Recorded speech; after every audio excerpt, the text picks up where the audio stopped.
es el problema del directo. Amy Carmichael es una misionera, que a lo mejor habéis oído hablar de ella, que estuvo muchos años en la India como misionera, una niña que tenía los ojos negros, y todas sus hermanas los tenían azules, y ella quería ir de misionera y le pedía a Dios que le cambiara el color de sus ojos y de su pelo, y Dios no se lo cambió, y total, ella fue a la India y allí con el color de sus ojos podía taparse con un chisme de estos, y solo se le veía los ojos, así que pasaba y ayudó a muchas niñas. Y ella escribió un poema sobre el sufrimiento. Ella escribió un poema sobre el sufrimiento que dice así, dice, ¿no tienes cicatrices? ¿Alguna oculta en pie, mano o costado? Te oigo cantar altivo y a tu lado te alaban por tus triunfos tan felices. ¿No tienes cicatrices? ¿No estás tampoco herido? Yo sí lo fui por hábiles arqueros, rodeado de brutales cancerberos. Sangrante hasta la cruz fui conducido. ¿Tampoco estás herido? ¿No hay marcas del Señor? Pues como Cristo el siervo habrá de ser, y han de herirse sus pies en el deber, ¿exento estás? ¿Y eres mi servidor? ¿Cómo pruebas tu amor? Es muy bonito el poema, la poesía, y para meditar en ella. Bueno, estamos viendo, si no lo veo, no lo creo, libro de Santiago, y empezamos a ver en el versículos del 1 al 4, este primer tema, el que titulamos ¿Se ve mi fe en medio de las pruebas? ¿Se ve mi fe en medio de las pruebas? Y dijimos que sí, que tenía que verse de 4 formas, y solo vimos 2. Primero vimos en el versículo 1 que se tiene que ver en la convicción que tenemos. Santiago dice, yo soy Santiago, siervo de Dios. Y dijimos que eso lo que habla es de un esclavo de Dios, que no tiene derechos, que no tiene metas en su vida, sino las que son de su amo. Y en este sentido la poesía esta de Amy Carmichael coincide muy bien. Y en segundo lugar vimos que se tiene que ver también en la confianza, cuando Santiago dice, tened por sumo gozo cuando os halléis en diversas pruebas. Y eso solo cuando uno se puede gozar en las pruebas es cuando uno tiene confianza en Dios. Cuando uno entiende que las pruebas son algo que Dios puede permitir o enviar a nuestra vida, y para superarlas hay que tener confianza, o sea, hay que tener fe en el Señor. Bien, hoy vamos a ver la tercera y la cuarta. La tercera tiene que ver, para que empiecen todas igual y las podamos recordar, convicción, confianza. Y en tercer lugar, constancia. Dice Santiago, la prueba de vuestra fe produce paciencia, sabiendo que la prueba de vuestra fe produce paciencia. Y ahora yo os voy a explicar por qué he escogido la palabra constancia. Bien, la confianza es buena, sí, la fe es buena, sí, pero en las pruebas no llega con la fe. No llega con que tú confíes en Dios. Hay algo más que tú tienes que hacer, hay algo más que yo tengo que hacer. Es decir, la fe es indispensable, claro, pero las pruebas hay que pasarlas. O sea, todos antes de tener fe, antes de tener una prueba, tenemos fe, ¿verdad? Todas tenemos fe, pero hay que pasar las pruebas. Por eso Santiago hace una diferencia entre mi fe, mi confianza en el Señor, y la actitud que yo tengo que tener hacia las pruebas es constancia.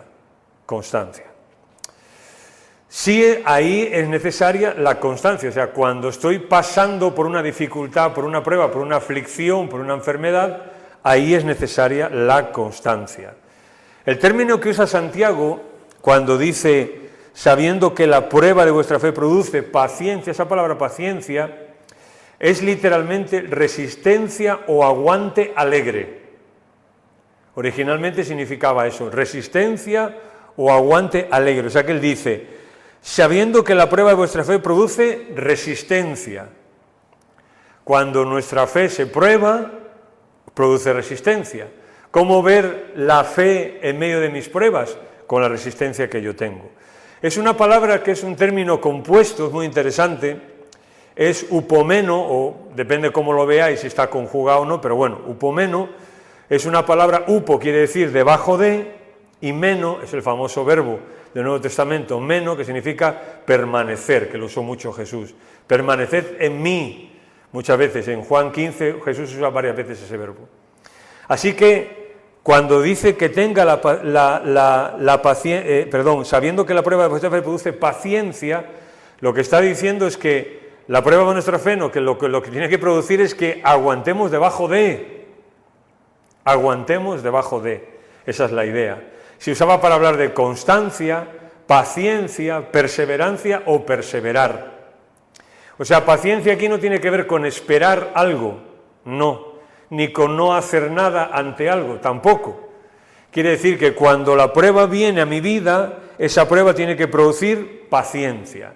O sea, tiene que producir perseverancia, tiene que producir constancia, tiene que producir el quedarme debajo de eso y aguantar y soportar y ver qué es lo que tiene Dios a través de esas cosas. Como dijimos el otro día, si cuando tenemos una prueba lo único que estamos deseando es salir de la prueba y escapar cuanto antes y salir cuanto antes de esa situación, pues posiblemente no aprendamos nada. Pero cuando permanecemos debajo de y aprendemos en esa prueba es cuando la prueba produce esa paciencia. Sabiendo, dice, sabiendo que la prueba de vuestra fe produce paciencia. Hermanos, si atendemos a la Biblia y lo que las aflicciones y pruebas produjeron en otros, incluso en Jesús, es posible que seamos constantes y perseveremos bajo las pruebas. Es decir, cuando vemos en la Biblia, vemos personas, hombres y mujeres, que estuvieron sometidos a pruebas y perseveraron debajo de esa prueba.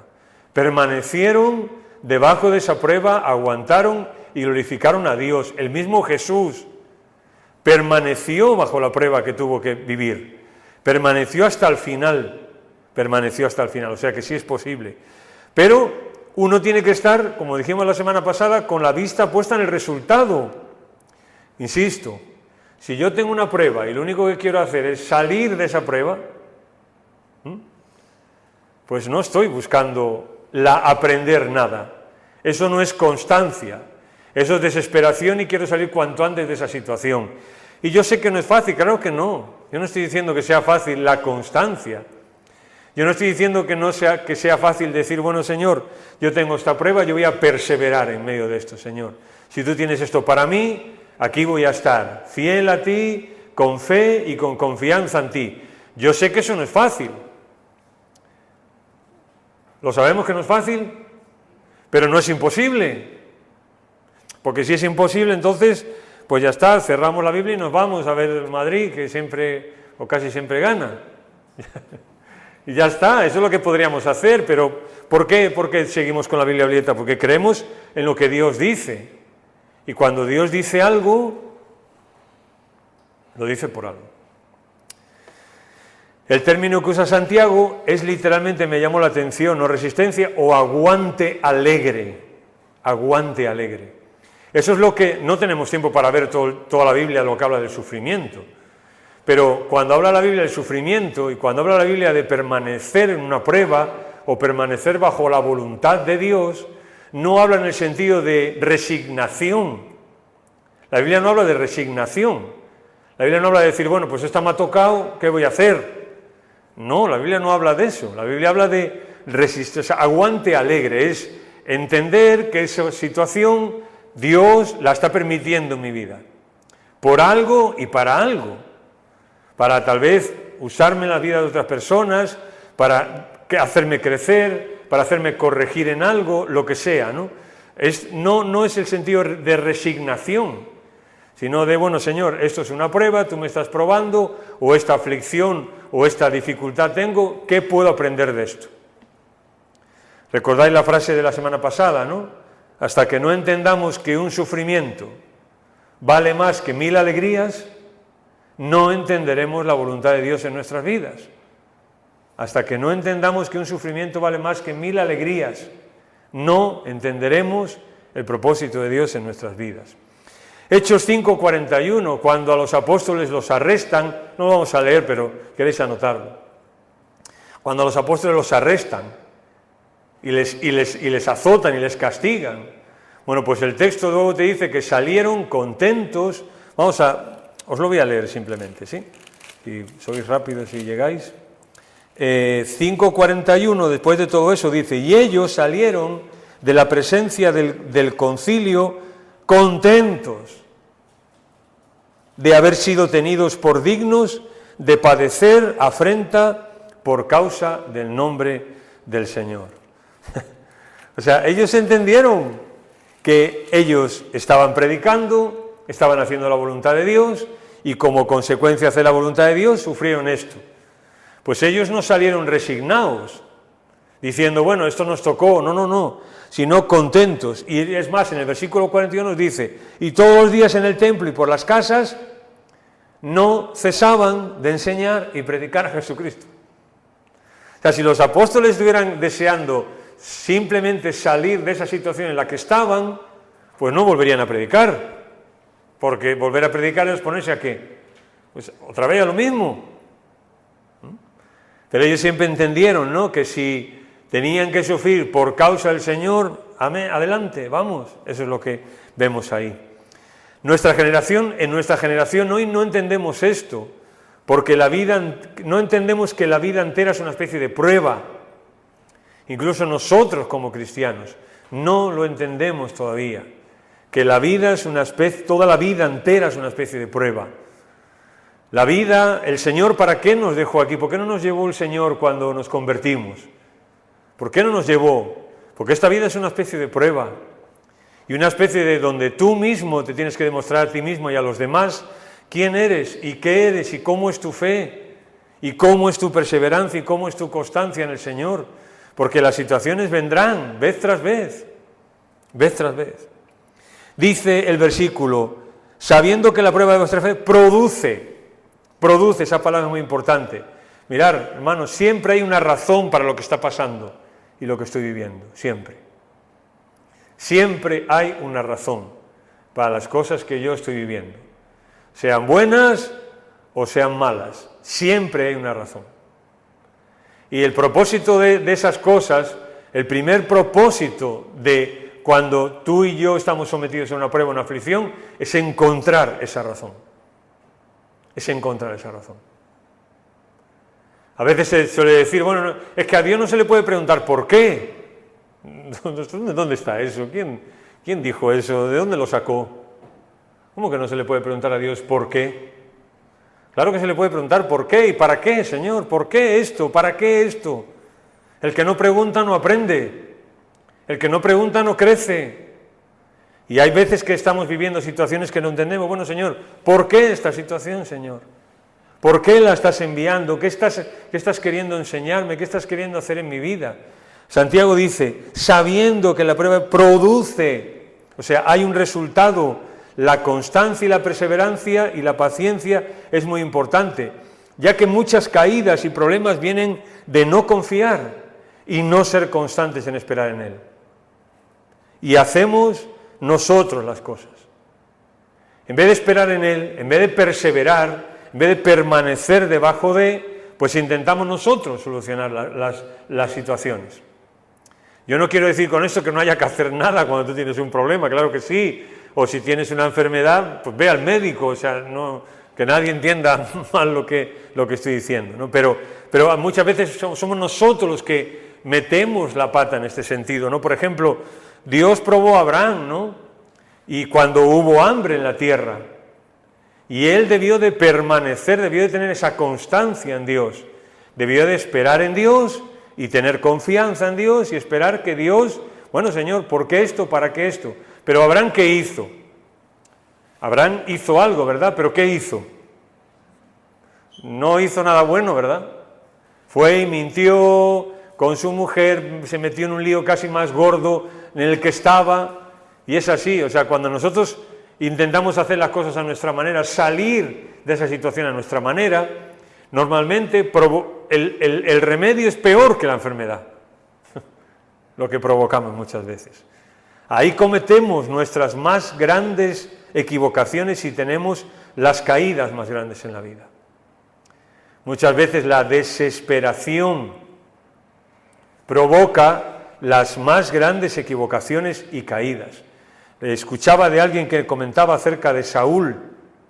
Saúl tomó como rey millones de decisiones, millones, pero en una sola mala e impaciente decisión perdió el reino. En una mala decisión, perdió el reino Saúl. ¿Había hecho muchas cosas bien? Sí, pero en una sola, perdió el reino. Este hombre también habla de Adán y Eva, en una mala decisión, Adán y Eva, que perdieron el contacto con Dios, perdieron lo que eran como seres humanos y entró el pecado. O sea que por eso Santiago dice, ¿no? Sabiendo que la prueba de vuestra fe produce paciencia, o tiene que producir paciencia. O sea, no os impacientéis, perseverar, constancia debajo de las pruebas, como dijimos en el versículo 2, confianza en el Señor. Miguel Núñez, que es un predicador que vive en la República Dominicana, él dice una cosa que me gustó mucho, ¿no? Lo mencioné el otro día, pero lo quiero mencionar de nuevo. Él dice, el problema que nosotros tenemos es que Dios es muy lento para nosotros. Y es verdad, cuando tú ves cómo Dios obró en la Biblia, normalmente obró muy despacio. Piensa en las vidas y en situaciones que hubo, Dios obró muy despacio, poco a poco. En las vidas de personas, algunos hasta 40 años trabajando con Él, poco a poco. Dios va trabajando así. Incluso Él habla como en Génesis 3:15 se promete la venida del Mesías y viene miles de años después. Y estoy muy de acuerdo, Dios es muy lento para nosotros. Y más en la sociedad de hoy, del microondas, ¿no? Del 5 minutos ya tengo la comida, ya está precocinada, ya solo meterla, ya está hecha. Pues Dios no usa microondas. Dios no entiende de microondas. Y muchas veces el trabajo de Dios es lento, por eso hace falta la constancia. Y es que nosotros oramos a un Dios soberano, infinito, infinitamente sabio, eterno. Yo tengo que permanecer debajo de la voluntad de un Dios que es así. Y Santiago nos ha dicho la convicción cuál tiene que ser. Yo soy el siervo y Dios es el amo, no es al revés. A veces con nuestras actitudes o oraciones pareciera que es al revés, ¿no? Que Dios casi tiene que hacer lo que yo le pido. Pues muchas veces no es así, o casi nunca es así. Soy yo el que tengo que someterme a lo que Dios tenga y permanecer debajo de esa circunstancia, sabiendo que la prueba de vuestra fe produce paciencia. Y Santiago nos dice que las pruebas traen a mi vida, ¿qué? Constancia. Se cocina a fuego lento. O sea, las pruebas tienen que traer a mi vida constancia. Permanecer debajo de. Y si no la ha traído, pues como decíamos el martes pasado, ¿no? Pues es que no estamos aprobando el examen y lo vamos a tener que repetir otra vez. Y otra vez, y otra vez, y otra vez. Y hermanos, yo y tú seguro también puedes identificarte con eso. ¿Cuántas veces estamos pasando el mismo examen años y años y años? Algo que hay en nuestra vida, una actitud, un hábito, lo que sea, un problema que tenemos. Y pasan 20 años y seguimos con ese mismo problema.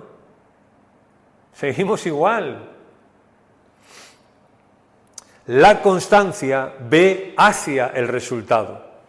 La constancia ve hacia el resultado, sabiendo que la prueba de vuestra fe produce paciencia. O sea, la constancia no ve el hoy. ¿Me explico?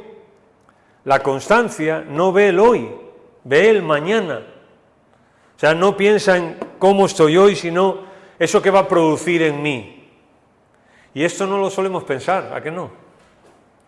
Cuando tenemos una prueba no pensamos en mañana. No pensamos en lo que Dios está trabajando en nosotros, en lo que Dios quiere producir en nosotros. Queremos salir cuanto antes de eso, ¿no? Prueba, la palabra prueba aquí, sabiendo que la prueba, esa palabra específica, prueba, es la palabra doikimión. Se usaba para una moneda de curso legal, genuina y sin aleaciones. Eso se usaba para eso. Es decir, la finalidad de la prueba es purificarnos de toda impureza. O sea, sabiendo que la prueba de vuestra fe produce paciencia. Y ahora vamos a ver el versículo 4. Me explico, ¿no? O sea, se usaba para el curso legal algo genuino y sin aleaciones. O sea, sabiendo que eso que Dios os ha metido, el propósito es que vosotros seáis genuinos y auténticos. Esa es la idea. La prueba debe producir constancia, pero no es solamente la actitud para soportar las pruebas. Es decir, la constancia no solamente es permanecer debajo aguantando, bueno, aquí yo aguanto lo que me echen. Eso tampoco es la constancia. La palabra que usa Santiago no es esa la idea. No es aquí me pongo y aguanto lo que me echen. No. Sino que es la habilidad de transformarlas en grandeza y en gloria para Dios. O sea, la perseverancia no es para aguantar debajo de una circunstancia, sino para esa circunstancia transformarla. ¿En qué? En crecer, en mejorar, en avanzar hacia adelante y en traer gloria a Dios en medio de esa circunstancia. ¿Se entiende esto? Es la capacidad no solo de sufrir una adversidad, sino de conquistarla y vencerla. Ahí está lo complicado, ¿no? Porque permanecer debajo a veces es fácil. Incluso empezamos a lamernos las heridas y a hacernos las víctimas. Yo levanto la mano el primero. Empezamos a quejarnos, a hacernos las víctimas de que ve lo que esto, lo otro, no sé qué. Pues la idea es que es la capacidad de sufrir una adversidad, no solo de sufrirla, sino conquistarla y vencerla. O sea, yo he pasado una situación en mi vida. Bueno, ¿qué he aprendido de esa situación? ¿Qué he mejorado en mi vida de esa situación? ¿Qué ha mejorado mi visión de Dios? ¿En qué ha mejorado mi capacidad diaria de vivir y de tener confianza en el Señor? Todas esas preguntas tenemos que hacérnoslas, porque si no volveremos a lo mismo. No sé si el martes que viene veremos, pero en el libro de Éxodo hay una cosa muy curiosa, un ejemplo de esto. Cuando el pueblo sale de Egipto ya y va caminando por el desierto y vez tras vez vuelven a repetir lo mismo. Dios interviene, alaban a Dios por la provisión de Dios o por lo que sea, siguiente acontecimiento, otra vez a quejarse, a protestar, es que para qué nos has traído aquí, y Moisés no sé qué, y no sé cuánto, y nos traes aquí para matarnos de hambre y tal, y Dios interviene, y dan gracias a Dios, siguiente situación, otra vez lo mismo. Eso es un reflejo de muchos de nosotros, no sé si de todos, pero de muchos de nosotros. 1 Corintios 10:13, no os ha sobrevenido ninguna tentación o prueba que no sea humana, pero fiel es Dios, que os dará juntamente con la prueba o la tentación la salida. Es decir, el Señor no permitirá que tú sufras más allá de lo que tú puedas soportar y conquistar. Pero eso no es una promesa, en un sentido. Porque sí es verdad que a veces parece que algo que Dios me envía yo no puedo con él. Eso es porque entonces me falta constancia. Me falta constancia. Bien, estamos viendo esto, vamos a hacer un pequeño repaso. ¿Se ve mi fe en medio de las pruebas? Se tiene que ver en la convicción. Segundo, se tiene que ver en la confianza. Tercero, hemos visto ahora, se tiene que ver en la constancia, y hay una más, en el versículo 4, se tiene que ver en las consecuencias, Mirad el versículo 4. Pero, aquí hay una cláusula adversativa que debemos de marcarla en rojo, porque aquí nos está diciendo, atento a lo que viene ahora, está diciendo Santiago, pero tenga la paciencia. Es como es que Santiago dice, bueno, de la perseverancia que yo estoy hablando es de esta, dice ahora. Tenga la perseverancia o la constancia su obra completa, con el propósito que seáis perfectos y cabales sin que os falte cosa alguna. Este es uno de esos típicos versículos que decimos, uff, ¿no? Cualquiera, pues vamos a ver que no, que menos lobos, Caperucita, tampoco es para tanto, y vamos a ver en qué sentido. Dice Santiago, tenga la paciencia o la perseverancia o la constancia su obra completa. Primero, las pruebas y la aflicción, las cosas que Dios me quita en lo que confiaba, apuntan a una consecuencia. Es decir, cuando Dios me prueba y a veces me quita, porque muchas veces las pruebas son, como suelen decir ahora lo moderno, ¿no? Que Dios te quita de tu, ¿cómo se dice? De tu zona de confort. Ahora se dice así, ¿no? Cuando Dios te quita de tu zona de confort. Eso quiere decir que cuando Dios, bueno, pues te quita algo en lo que tú confiabas, de repente eso desaparece, ¿no? Bueno, pues eso siempre apunta a una consecuencia en mi vida. Lo dijimos el otro día, Dios no es un Dios arbitrario, no es un Dios que tiene despropósito, o sea, no sé si a veces, consciente o inconscientemente, podemos pensar que es que lo que me está pasando, mala suerte. O lo que me está pasando, ¿por qué no le pasa al otro? ¿No? Y de alguna manera, consciente o inconscientemente, podemos pensar que algo que pasa en nuestra vida, pues es una patada en el trasero, ¿no? Pero las pruebas y la aflicción en la vida apuntan a una consecuencia, siempre. O sea, ¿qué quiere Dios lograr con eso que yo vivo? ¿Qué quiere Dios lograr con eso? Ahí ya cada uno lo tenemos que responder. El fuego de la prueba busca ¿qué? Bueno, hacernos como un diamante. Yo recuerdo que David nos habló de esto, ¿no? Del diamante. De que el diamante está sometido siempre a presión y a temperatura. Y el diamante es un material, una piedra, digamos, por decirlo de alguna manera, mineral, ¿no? Bueno, una piedra, entienden todos. Pedrusco, ¿no?, del anillo, que es muy parecido en su composición, es igual que el grafito, y el grafito es blando, está arriba, casi a flor del suelo, y no está sometido a prueba y a temperatura y a presión. Pero el diamante es igual, la misma composición carbono, pero está a mucha presión y a mucha temperatura. Y la diferencia es que un diamante viene una palabra que significa invencible o indestructible, mientras que el grafito lo haces así y se deshace, ¿no? Y eso tiene una lección, y es que el diamante es un diamante porque está sometido a prueba y a presión y a temperatura. Y nosotros a veces queremos ser diamantes, pero vivir como grafitos. Queremos ser diamantes, pero vivir como grafitos, sin estar sometidos a prueba y a temperatura y a presión y a aflicción y a pruebas en nuestra vida. Pues así no es.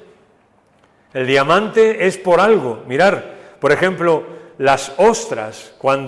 ¿Qué proceso lleva una ostra? Una ostra es un animalito que de repente le entra arena. Y cuando le entra arena, eso le produce una irritación. Le produce una irritación a la ostra. Y la ostra lo que hace es, empieza a segregar como una especie de baba, digamos, una especie de líquido, para recubrir la arena. Y cuando pasa todo ese proceso, la ostra convierte la irritación que le ha producido la arena, ¿en qué? En una perla. En una perla. Y lo mismo, nosotros queremos ser como ostras, ¿no? Dar perlas, pero sin las irritaciones. Pues no es posible, no es posible. Dios no va a evitar el dolor para que no te rompas, porque hoy esto es la actual generación de cristal en la que vivimos, ¿no? Parece que Dios no puede tocarnos, ni puede hacer nada, ni puede permitir nada en nuestra vida, porque a ver si nos vamos a romper. Pues en la Biblia puedes ver cómo no necesariamente tienes que romperte. No necesariamente tienes que romperte. Mirad, las dificultades en la vida nos obligan a abandonar la superficialidad. Es uno de los problemas que hay hoy en la sociedad. todos apuntan a eso, ¿no? Este hombre es un escritor famoso y dice: vivimos en un mundo donde el funeral importa más que el muerto, la boda más que el amor y el físico más que el intelecto. Y es verdad.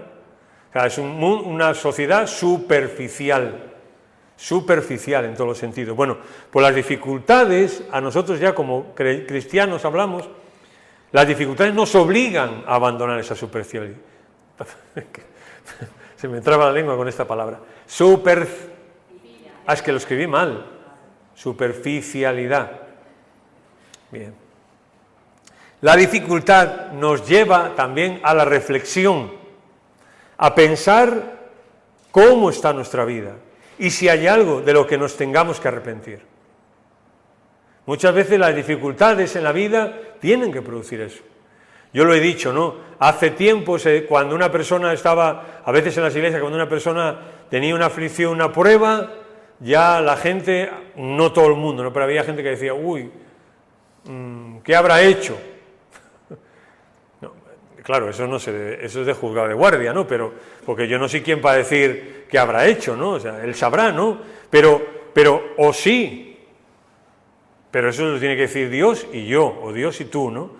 En el sentido de que a veces las dificultades nos ayudan a pensar cómo estoy con el Señor, cómo está mi vida, cómo está mi relación con el Señor. Deberían llevarnos a eso, a pensar en eso.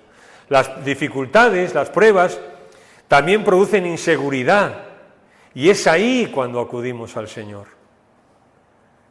Estamos bien, no tenemos problema, manejamos, tenemos todo bajo control, y de repente hay una prueba, una aflicción, un sufrimiento, un problema, ¿y qué produce en nosotros? Inseguridad, porque al final me lleva a acudir al Señor. Aunque tenemos que tener cuidado, porque como dijimos el martes pasado, la prueba el fuego de la prueba puede producir en nosotros quitar las impurezas o quemarnos. Las pruebas nos recuerdan que la vida es pasajera y nos centran en lo que de verdad importa. De repente no pensamos en el Señor ni nada, vivimos tranquilos en un sentido, no haciendo lo que nos da la gana, pero digo tranquilos, sin no sé qué, y de repente viene una enfermedad grave a nuestra vida. Pues esa enfermedad te centra sola ya.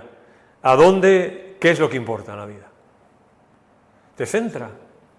Y cualquier problema te centra en lo que importa en la vida. O sea, al final los problemas te dicen, bueno, ¿qué es lo importante en la vida? El Señor, mi familia y poco más. Y eso te centra, te recuerda que la vida es pasajera.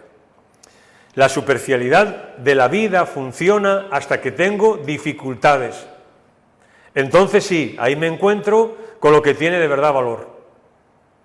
Vivimos vidas superficiales, vidas tranquilas, de repente hay una dificultad en la vida, entonces ahí me encuentro que realmente es lo que tiene de verdad valor. Yo lo cuento muchas veces, no sé si lo he contado alguna vez, pero bueno, en 30 segundos lo cuento. Cuando llegamos aquí en Huelva, pues yo cumplí ese año 28, ¿no? 28, 29, no me acuerdo ya, hace tantos años ya. Y me dio un cólico nefrítico muy fuerte, ¿no? Entonces me ingresaron en cuidados mínimos, había una señora a mi lado que se estaba muriendo y recuerdo que era fumadora, estaba muriendo de eso y le estaba mintiendo al médico, muriéndose la señora. Y el médico le decía: señora, ¿usted cuánto fuma? Oh, no, decía. Uno, tenía una voz de camionero la señora, o sea, estaba mintiendo, a mi lado otro fatal. Y yo ahí, claro, yo no sabía lo que pasaba, ¿no? Y ahí entendí una cosa, ¿qué importa de verdad en la vida? Y yo recuerdo que cuando Loida, un par de días ahí creo, ¿no? O algo así, no me acuerdo, un par de días. Y Loida podía venir a verme por la mañana, a mediodía y por la noche, ¿no? Aquella era así, no sé si ahora ha cambiado, venía 10 minutos, ¿cómo era Loida? Sí, pero era así, ¿no? Más o menos. 10 minutos por la mañana, 10 minutos a mediodía y 10 minutos a la noche. Bueno, pues lo he ido hasta ahí. No fui capaz de hablar con ella en los 2 días. No era capaz de hablar. No era capaz. O sea, entraba a Loida y me ponía a llorar.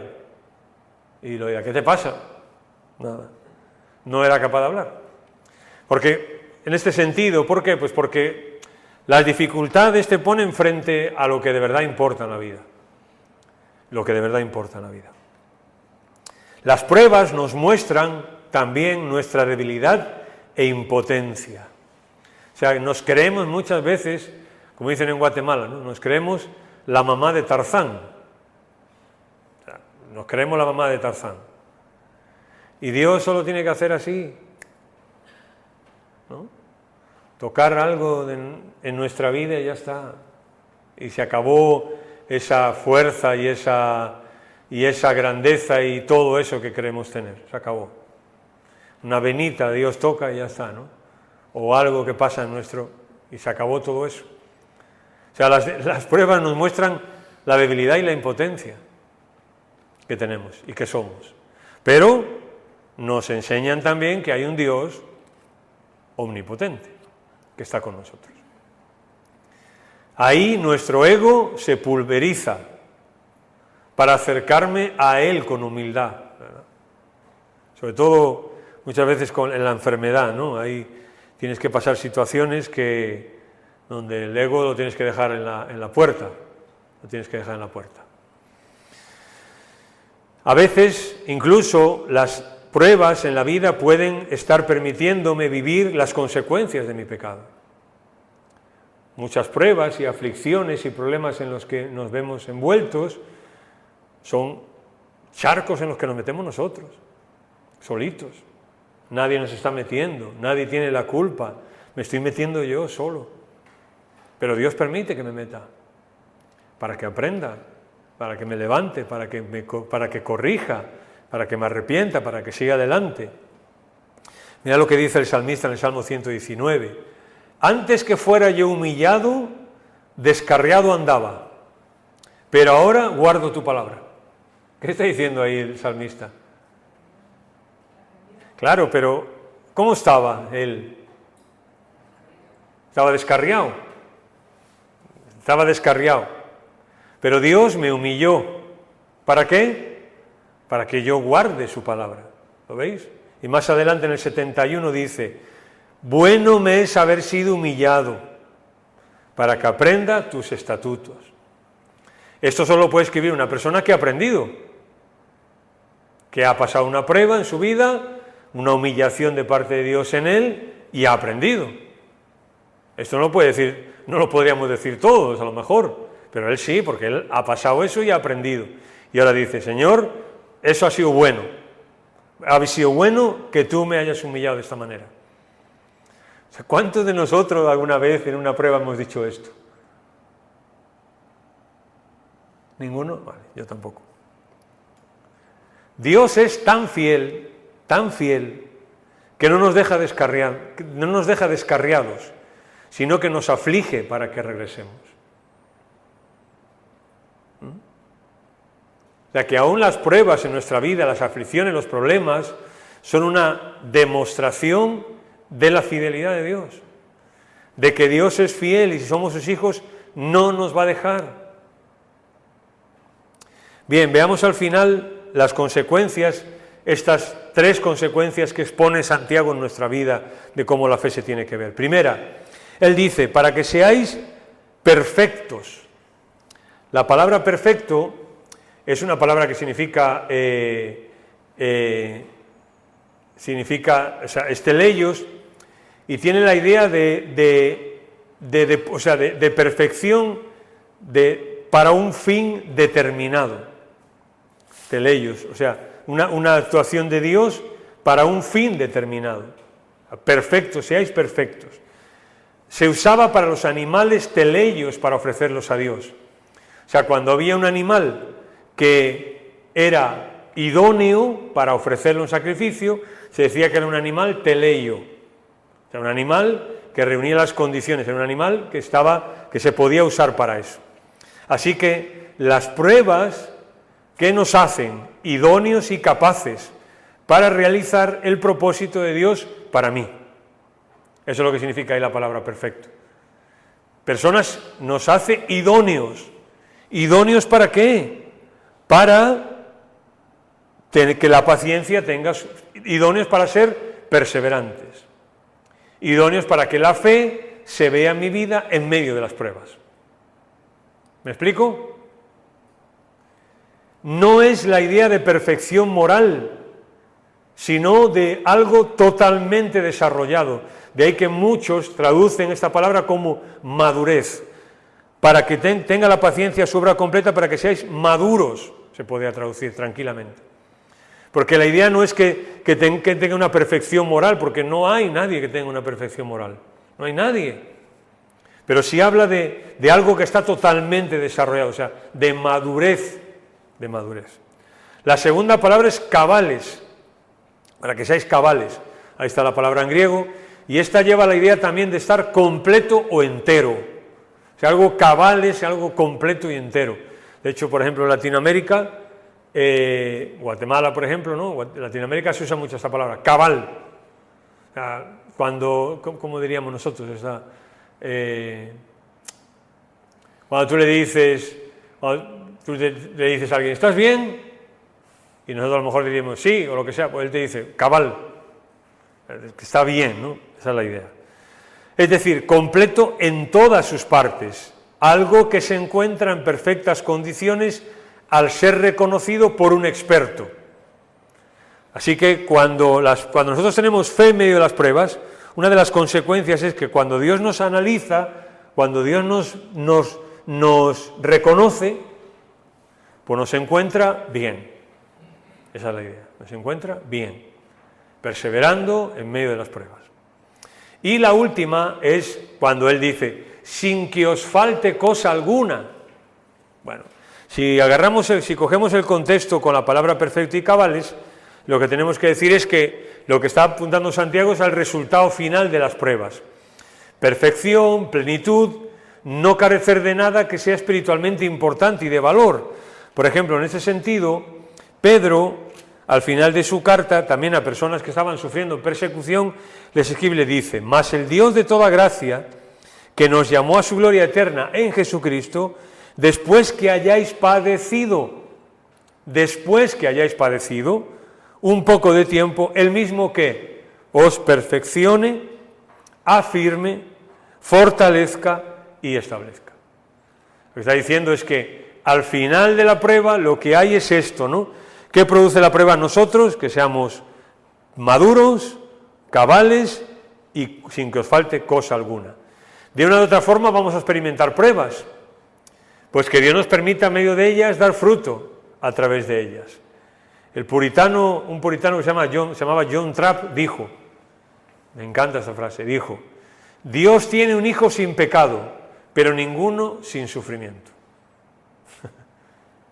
Dios tiene un hijo sin pecado, pero ninguno sin sufrimiento. Así que Santiago lo que nos ha dicho es, muy bien, tendréis pruebas, y lo que Santiago dice es, ¿se ve vuestra fe en medio de las pruebas? Pues tiene que haber convicción, tiene que haber confianza, tiene que haber constancia y tiene que haber consecuencias.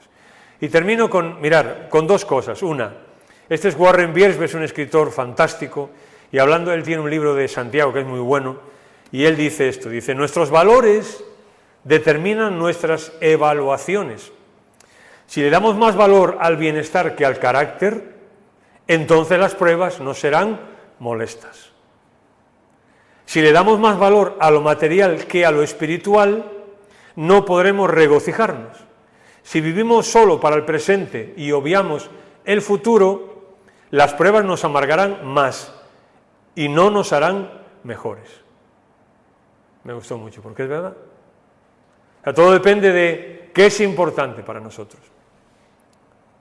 Si un cristiano, dice Warren Wiersbe, si un cristiano no puede regocijarse en sus pruebas, sus valores no son espirituales ni bíblicos.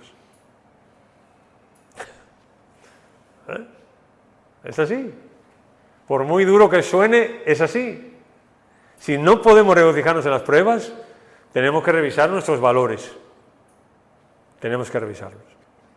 Una conclusión. Hay un hombre, que escuchaba de él, que se llama Michael Hoff, y él escribió un libro, una novela de ciencia ficción. Y él en una parte de este libro de ciencia ficción dice lo siguiente. Dice él: mi abuelo caminó 10 kilómetros hasta el trabajo. Mi padre caminó 5 kilómetros al trabajo, para llegar al trabajo. Yo conduzco un Cadillac para ir al trabajo. Mi hijo conduce un Mercedes-Benz y mi nieto conducirá un Ferrari. Mi bisnieto volverá a caminar. Es interesante, ¿no? Ahora, ¿por qué él dice esto? Sigue diciendo. Porque los tiempos difíciles crean hombres fuertes. Los hombres fuertes crean tiempos fáciles. Los tiempos fáciles crean hombres débiles. Y los hombres débiles crean tiempos difíciles. Por eso mi bisnieto va a caminar otra vez. Los hombres débiles crean tiempos difíciles. ¿Os suena algo esto? ¿Qué tiempos estamos creando hoy para nosotros? ¿Qué tiempos se están creando en la sociedad para nosotros? Tiempos difíciles, pero porque están creándose por hombres débiles, por hombres débiles. Y si nosotros somos hombres y mujeres fuertes, crearemos tiempos adecuados y fáciles para los demás. ¿Qué somos? ¿Hombres débiles, mujeres débiles, o hombres fuertes y mujeres fuertes? Pues Dios, a través del sufrimiento, nos va aprobando y va trabajando en nuestra vida para que seamos esto, hombres y mujeres fuertes. Fuertes en el Señor, está claro, ¿no? Con determinación, con constancia, con perseverancia, con convicción de que somos siervos y nuestro Señor es el amo, el dueño, el soberano, y con consecuencias. Nuestra fe se tiene que ver en nuestra vida diaria, ¿no? Se tiene que ver. No digo que se va a ver en todo, no digo que cualquiera de nosotros a lo mejor se va a ver 100% nuestra fe, ojalá, ¿no? Pero debe de haber algún detalle. La semana que viene, como digo, vamos a tratar el tema de el sufrimiento un poco. Quiero tratarlo a lo largo de la Biblia, porque a veces aquí no hemos centrado aquí y vamos a poder ver, como digo, a lo largo de la Biblia, cómo Dios trabajó y cómo Dios fue manejando ciertas situaciones en la vida. Bien, vamos a orar.